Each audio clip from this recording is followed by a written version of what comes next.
میں مجاہد حسین رضوی استاذ دارالعلوم غریب نواز الہ آباد درجہ رابعہ کے متعلمین سے مخاطب ہوں اور شرح جامی بحث اسم کا درس دینے جا رہا ہوں۔ کل کے سبق میں آپ نے یہ پڑھا تھا کہ کلمہ 3 اقسام کی طرف منقسم ہے اور مصنف کا کلمے کو 3 اقسام کی طرف منقسم کرنا یہ اس بات کی دلیل ہے کہ کلمے کی کوئی چوتھی قسم نہیں ہے، اگر ہوتی تو محل تقسیم میں اس کا تذکرہ ہوتا۔ اس لیے کلمہ انہی 3 اقسام میں منحصر ہے،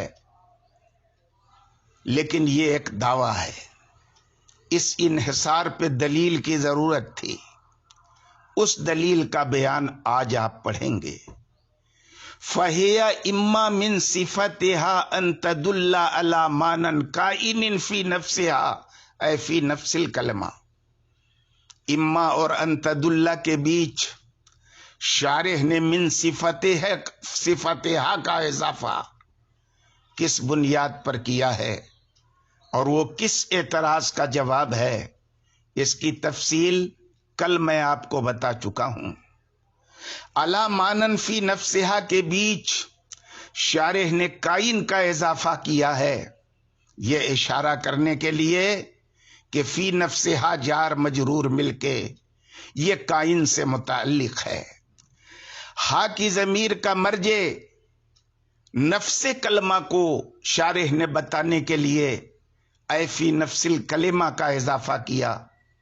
اب ترجمہ یہ ہوگا کہ کلمہ کی صفت یا تو یہ ہوگی کہ وہ ایسے معنی پر دلالت کرے گا جو معنی خود کلمہ کے اندر موجود ہے، اور خود کلمہ کے اندر معنی کے موجود ہونے سے مراد یہ ہے کہ کلمہ بذات خود اس پر دلالت کرے، من غیر حاجت الی انضمام کلمۃ اخری، اور کسی دوسرے کلمے کی اس کی طرف ملانے کی کوئی ضرورت نہ ہو۔ اور ضرورت کیوں نہ ہو؟ کیونکہ کلمہ جس معنی پر دلالت کر رہا ہے وہ مستقل بالمفہومیت ہے، کہتے ہیں لاستقلالہ بالمفہومیت، معنی کے مستقل بالمفہومیت ہونے کی بنیاد پر، یعنی معنی کے اس شان کا ہونے کی بنیاد پر کہ وہ اپنے سمجھے جانے میں کسی غیر کا محتاج نہیں ہے۔ یہ ایک صورت ہوئی۔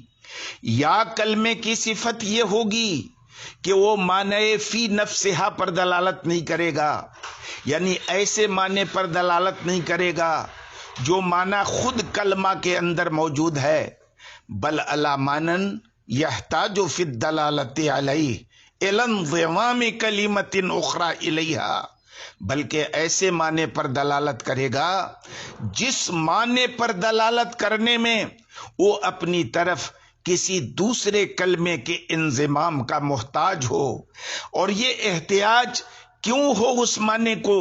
لعدم استقلالہ بالمفہومیت، کیونکہ وہ معنی مستقل بالمفہومیت نہیں ہے، یعنی اپنے سمجھے جانے میں غیر کا محتاج ہے۔ اور ان قریب اس کی تحقیق اسم کی تعریف کے بیان میں آئے گی، جب آپ الحاصل اور المحصول کی بحث پڑھیں گے جو شرح جامی کے اندر معرکہ بحث ہے ایک حاصل محصول کی، انشاءاللہ تعالی۔ القسم الثانی، دوسری قسم، یہ القسم نکالا ہے شارح نے الثانی سے پہلے یہ بتانے کے لیے کہ الثانی کا موصوف اسم ہے جو عبارت میں محذوف ہے۔ قسم ثانی، اور وہ ہے کیا؟ آپ کی سہولت کے لیے شارح پھر اسے دہرا دے رہے ہیں کہ وَهُوَ مَا لَا يَدُلُّ عَلَى مَانًى فِي نَفْسِهَا۔ قسم ثانی یہ ہے، یہ وہ کلمہ ہے جو معنی فی نفسہا پر دلالت نہ کرے، یعنی ایسے معنی پر دلالت نہ کرے جو معنی خود اس کے اندر ہے، بلکہ ایسے معنی پر دلالت کرے جو معنی غیر کے اندر ہے، اور جو معنی اس غیر کے اندر ہے اس غیر کو ملانے کی ضرورت ہو اس کی طرف۔ یہ ثانی کیا ہے؟ حرف ہے، جیسے کہ من ہے اور الہ ہے، من ہے اور الہ ہے۔ آپ پڑھ چکے ہیں شرح میت و عامل میں کہ من ابتدائے غایت کے لیے آتا ہے اور الہ انتہائی غایت کے لیے آتا ہے، اور ابتدا کی دو قسمیں ہیں، آگے پڑھیں گے آپ، ابتدائے کلی اور ابتدائے جزئی۔ اسی طرح سے انتہا کی بھی دو قسمیں ہیں، انتہائی کلی اور انتہائی جزئی۔ من کا جو معنی ہے وہ ابتدائے کلی نہیں ہے، ابتدائے جزئی ہے۔ الہ کا جو معنی ہے وہ انتہائی کلی نہیں، انتہائی جزئی ہے۔ اور جب من کا معنی ابتدائے کلی ہے تو اس چیز کا ذکر کرنا ضروری ہوگا، اس متعین جزئی کا ذکر کرنا ضروری ہوگا جس چیز سے کسی چیز کی ابتدا ہو رہی ہے۔ اسی طرح سے الہ میں انتہائی غایت، یہ انتہا جزئی ہے تو اس جزئی کا ذکر کرنا ضروری ہوگا جس پر الہ کی دلالت ہو رہی ہے۔ تو کہتے ہیں فَإِنَّهُمَا يَحْتَاجَانِ فِي الدَّلَالَةِ عَلَى مَعْنِيَيْهِمَا، اس لیے کہ یہ دونوں یعنی من اور الہ اپنے معنی پر دلالت کرنے میں محتاج ہیں۔ یہ معنی کیا ہے ان کا؟ عن الابتداء والانتہا، یعنی ابتدا اور انتہا۔ اب ترجمہ یہ ہو گیا کہ یہ اپنے معنی یعنی ابتدا اور انتہا پر دلالت کرنے کے لیے دوسرے کلمے کی طرف محتاج ہیں۔ مثلا بصرہ کے محتاج ہیں، کوفہ کے محتاج ہیں۔ تمہارے قول سرت من البصرۃ الی الکوفہ میں کہ میں نے بصرہ سے لے کر کوفہ تک سیر کی، من بتا رہا ہے کہ سیر کی ابتدائی غایت بصرہ ہے اور سیر کی انتہائی غایت کوفہ ہے، لیکن یہ ابتدائی غایت یا انتہائی غایت بنا بصرہ یا کوفہ جیسے اسما کے ذکر کے نہیں ہو سکتی۔ وَإِنَّمَا سُمِّيَ هَذَا الْقِسْمِ، یہاں سے حرف کو آخر حرف کیوں کہتے ہیں اس کی وجہ تسمیہ کا بیان کر رہے ہیں۔ اس قسم کا یعنی قسم ثانی کا جو معنی فی نفسہا پر دلالت نہیں کرتا، حرف نام رکھا جاتا ہے۔ کیوں حرف نام رکھا جاتا ہے؟ کیا مناسبت ہے اسم میں اور مسمى میں؟ کہتے ہیں حرف لغت میں طرف کو کہتے ہیں، یعنی کنارے کو۔ حرف لغت میں طرف کو کہتے ہیں، اور حرف بھی طرف میں ہوتا ہے، حرف بھی ایک کنارے ہوتا ہے۔ اب ایک سوال پیدا ہوتا ہے، آپ کیسے کہتے ہیں کہ حرف کنارے میں ہوتا ہے؟ ہم دیکھتے ہیں کبھی حرف جملے کے بیچ میں ہوتا ہے، جیسے ہم کہیں زید فی الدار تو زید ہے مبتدا اور فی الدار ہے خبر، زید ایک اسم، دار ایک اسم، اور فی اس کے بیچ میں ہے، کہاں طرف میں ہے؟ تو کیسے ہمیشہ طرف میں ہوتا ہے؟ کہتے طرف سے مراد کا نعرہ مت لیجئے، طرف سے مراد جانب ہے، اور جانب کا مطلب یہ ہے کہ یہ اسم اور فعل کے طرف مقابل میں ہوتا ہے، کہ اسم اور فعل یہ دونوں کلمے ایسے ہیں جو معنی فی نفسہا پہ دلالت کرتے ہیں، اور حرف اکیلے ایک طرف جو معنی فی نفسہا پہ دلالت نہیں کرتا۔ یا یوں کہیے حیث یقعان عمدتاً فی الکلام وہو لا یقع عمدتاً فی، کہ اسم اور فعل دونوں کے دونوں کلام میں عمدہ واقع ہوتے ہیں، یعنی مسند الیہ بنتے ہیں یا مسند بنتے ہیں۔ جس مسند اور مسند الیہ پر کسی کلام کی عمارت کھڑی ہوتی ہے وَهُوَ لَا يَقَعُ عُمْدَةً فِيهِ، اور حرف کلام کے اندر عمدہ نہیں واقع ہوتا۔ عمدہ واقع نہ ہونے کا مطلب یہ ہے کہ کلام کی اس پر بنیاد نہیں ہوتی، نہ وہ مسند بنتا ہے نہ مسند الیہ بنتا ہے۔ کما تعرفو، جیسا کہ عنقریب آپ کو اس بات کی معرفت ہوگی۔ اور قسم اول ہے کیا؟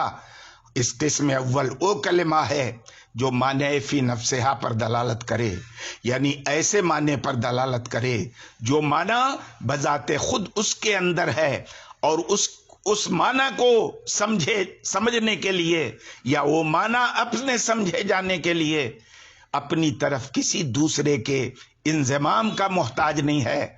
ایسے کلمے کی صفت یا تو یہ ہوگی کہ وہ معنی جس معنی پر جو معنی مدلول ہے، بنفسہا مدلول ہے کلمے کا، کیسے مدلول ہے؟ فی الفہم انہا، کلمہ سے اور فہم میں، دو چیزوں پہ غور کرنا ہے آپ کو۔ کہتے ہیں کہ وہ معنی مقترن ہو فہم میں، وہ معنی مقترن ہو فہم میں، یہ شق چل رہی ہے فعل کی تعریف کی، تو وہ معنی فہم میں مقترن ہو۔ اگر واقعے کے اعتبار سے کہیں اقتران ہو تو اس اقتران کا اس قسم میں کوئی اعتبار نہیں ہے۔ آپ کہیں گے مارنا، کھانا، آنا، جانا، عقل، ضرب، ذہاب، رجوع، یہ سارے مصدر ہیں۔ آنا جب بھی پایا جائے گا تو کسی زمانے میں پایا جائے گا، جانا جب بھی پایا جائے گا کسی زمانے میں پایا جائے گا، کھانا جب بھی پایا جائے گا زمانے میں پایا جائے گا۔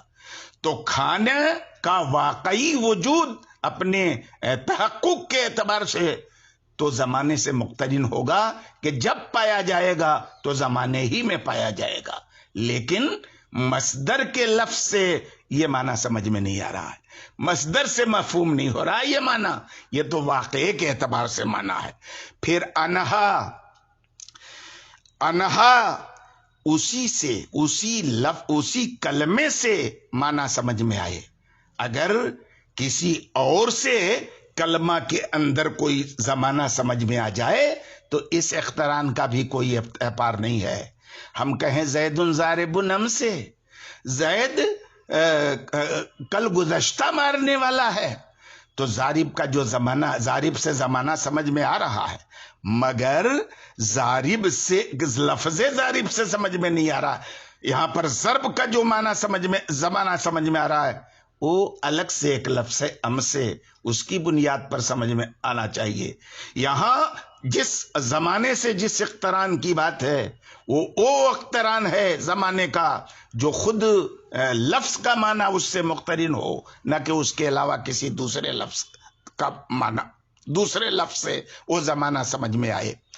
تو کہتے ہیں کہ یا اس کی صفت ہوگی کہ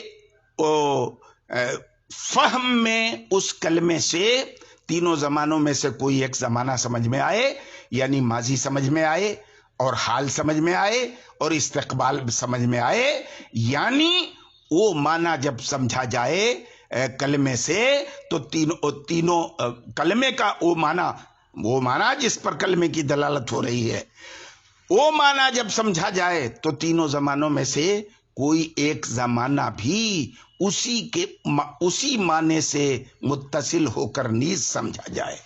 یا اس کلمے کی صفت یہ ہوگی کہ اس کا معنی فہم میں کلمے سے، فہم سے کیا مراد ہے اور انہا کیوں کہا گیا ہے ہم بتا چکے۔ واقعے کے اعتبار سے مصدر بھی زمانے سے مقترن ہوتا ہے، اور کلمے کے علاوہ کوئی دوسرا لفظ لے آئیے تو زمانہ سمجھا جا سکتا ہے اس کا لفظ کا، لیکن وہ اس سے نہیں سمجھا گیا، دوسرے سے سمجھا گیا، تو تینوں زمانوں میں سے کسی ایک سے مقترن نہ ہو۔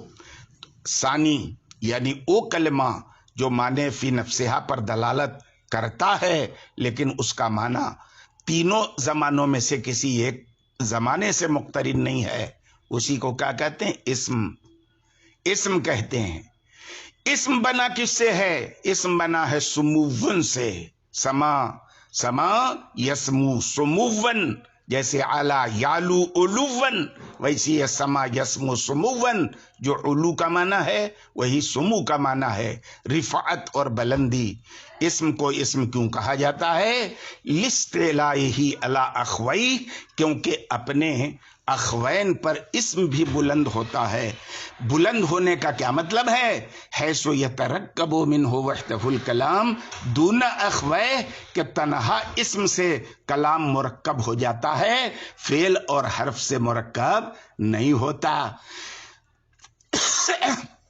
کیونکہ تنہا اسم ہوگا دو، ایک مسند الیہ بن جائے گا، ایک مسند بن جائے گا، کلام کا تحقق ہو جائے گا. لیکن اگر دو فعل ہو تو نہیں بنے گا، کیونکہ فعل خالی مسند ہوتا ہے، مسند الیہ نہیں ہوتا ہے، اور حرف کچھ بھی نہیں ہوتا. تو جملے کا دونوں جز حرف میں مفقود ہے اور فعل میں ایک مفقود ہے، یعنی مسند الیہ. تو دونوں قسموں پر اس معاملے میں وہ بلند ہے کہ اکیلے اسم سے جملہ اور کلام بن جاتے ہیں. وقیل من الوسم، اور ایک قول یہ ہے کہ یہ وسم سے مشتق ہے، اسم سے نہیں، وہ وسم سے مشتق ہے. اور وسم کا معنی کیا ہوتا ہے؟ علامت. پھر کیوں اسم کا نام اسم رکھا گیا؟ اس لیے کہ بھئی اسم بھی اپنے مسمى پر، یعنی جس کا نام ہوتا ہے اس پر علامت ہوتا ہے. بات ختم ہو گئی. اور قسم اول یعنی وہ کلمہ جو معنی فی نفسہا پر دلالت کرتا ہے اور اس کا معنی تینوں زمانوں میں سے کسی ایک سے مقترن ہوتا ہے، اس کا نام فعل رکھا جاتا ہے. فعل کیوں رکھا جاتا ہے؟ کیونکہ یہ فعل جو ہوتا ہے نا، فعل لغوی یعنی مصدر پر مشتمل ہوتا ہے. تو تسمیت الکل بے اسم الجز کے بطور فعل کا نام فعل رکھا گیا. کیونکہ جو فعل اصطلاحی ہوتا ہے اس کے تین معنی ہوتے ہیں. نمبر ایک معنی مصدری، وہی فعل لغوی ہے. نمبر دو نسبت الی فاعل ما، کہ فاعل کے بغیر کسی فعل کے وجود کا تصور نہیں کیا جا سکتا. نمبر تین اختراب بالزمان، یہی تو وہ فصل ہے جس کی بنیاد پر فعل اسم سے ممتاز ہوتا ہے. تو تین معنی کا مجموعہ ہے فعل، معنی مصدری کا جو لغوی ہے، اور نسبت الی فاعل ما کا، اور اقتران بالزمان کا. تو چونکہ یہ فعل اصطلاحی اپنے معنی کے ایک جز یعنی معنی مصدری جو فعل لغوی ہے اس پر مشتمل ہے، تو تسمیت الکل بے اسم الجز کے بطور فعل کا نام فعل رکھ دیا گیا. آج کے سبق میں اتنا ہی، باقی انشاءاللہ